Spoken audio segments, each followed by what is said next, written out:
मित्रों नमस्कार।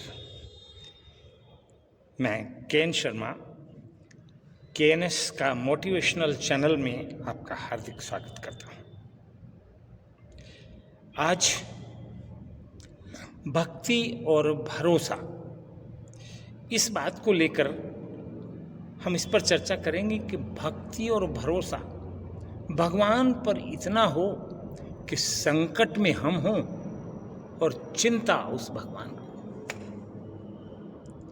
जब हमारी ये आस्था रहेगी तो हमारा जो मददगार है वो भगवान स्वरूप ही होता है, इसमें कोई संदेह नहीं। भगवान प्रत्यक्ष रूप में दिखाई नहीं पड़ता है, लेकिन जिस रूप में वो आता है हमें पता नहीं चलता। पर दृढ़ विश्वास है मेरा कि भगवान संकट में रक्षा अवश्य करते हैं। हम पहचान पाए या नहीं, ये हमारी दुविधा है। इसी बात को बताने के लिए मुझे एक एंशिएंट कहानी याद आ गई पुरानी। हमारे जब हम छोटे थे बाबा बताते थे, एक समय की बात है, एक बहुत कहना चाहिए कि साधु प्रवृत्ति के आदमी महात्मा एक जंगल में अपनी पूजा में व्यस्त थे। समय का प्रभाव देखिए कि नदी पास में बहती थी। बारिश 2-4 दिन पहले हुई थी, ऊपर डैम भी था। नदी में पानी खुला और उस इलाके में बाढ़ सी आ गई पानी की। भगदड़ मच गई। लोग उधर से दौड़ते हुए आए। तब तक साधु भी जो अपनी साधना में था उसकी भी निद्रा खुल गई। लोग तो दौड़ते हुए आए, इंसान ही था। देखा लोग जा रहे हैं। जो कुछ भद्र पुरुष थे उन्होंने कहा, साधु महाराज जल्दी से उठिए, बाढ़ आ रही है बहुत तेज, बह जाएंगे। साधु महाराज बोले, भगवान रक्षा करेंगे, उन्हीं का नाम ले रहा हूं, आप चलिए। उनको नहीं मालूम था उनकी ग्रेविटी का, और वो फिर अपनी साधना में आराधना में लीन हो गए। 5-7 मिनट बीते ही होंगे कि तब तक पानी बह करके चारों तरफ आ गया, और साथ ही एक नाव में कुछ लोग बैठे हुए भी आ गए। उन्होंने साधु को देखा और साधु से बोले, महाराज बाढ़ बहुत तेजी से आ रही है।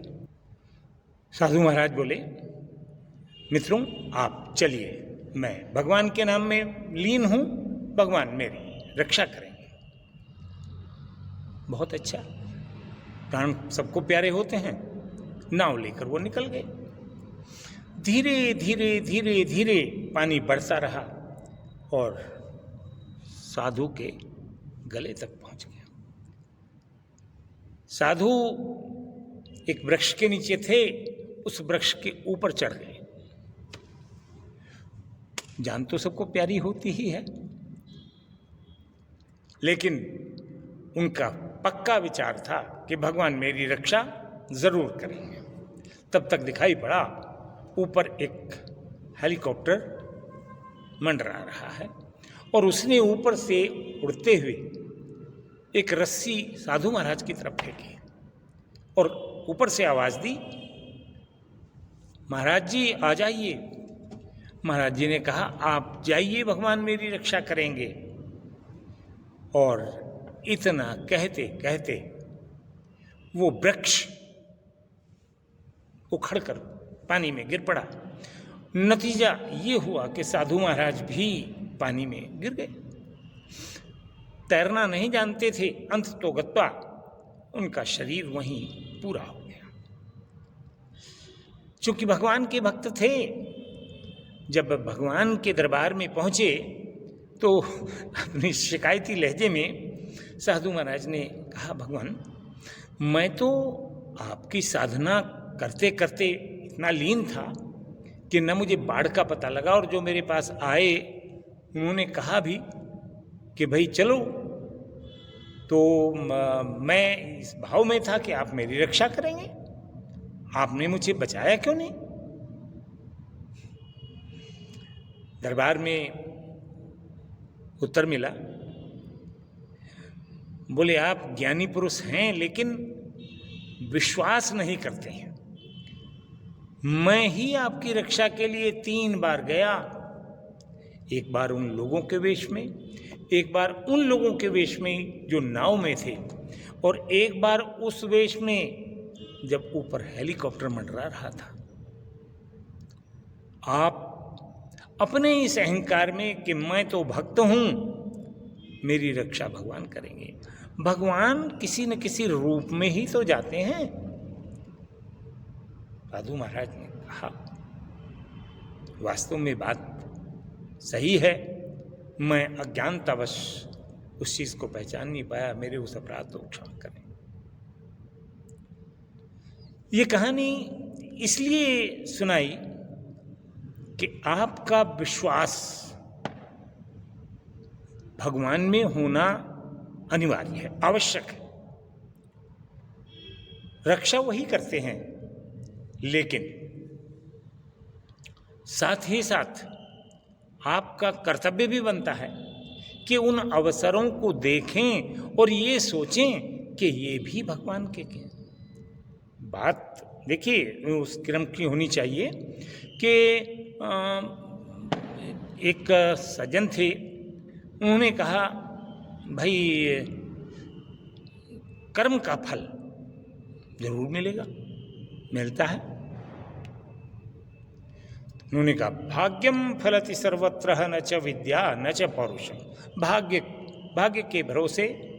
लेकिन वहीं एक ऐसा भी श्लोक आया है जो विद्वानों ने कहा है, उद्यमेन हि सिद्ध्यन्ते कार्याणि न मनोरथ न हि सुसुप्तस्य सिंहस्य प्रविशन्ति मुखे मृगा। अर्थात उद्यम करने से ही, प्रयास करने से ही, कोशिश करने से ही सब काम सिद्ध होते हैं। केवल ये सोच लेने से कि हो जाएंगे, मेरे कर्म के जैसा है लिखा है वैसा होगा, ऐसा नहीं होना चाहिए। जंगल में जानवर सभी रहते हैं, सब अपनी रक्षा के लिए करते हैं, भूख सबको लगती है। जंगल का राजा शेर होता है, उसको भी अपने खाने के लिए प्रयास करना पड़ता है। जंगल के जो मृग हैं, जो खरगोश हैं, जो जीव जंतु हैं, वो उसके मुंह में आकर स्वमेव ही नहीं घुस जाते हैं। तो मेरा अनुरोध है, भगवान का अटूट विश्वास रखिए, लेकिन प्रयास भी अवश्य करिए। आशा है आपको इस कहानी से कुछ आत्मिक बल मिलेगा। तब तक के लिए मेरा अनुरोध है, आप अपने कार्यों को भगवान का नाम लेकर जरूर करें। सादर धन्यवाद।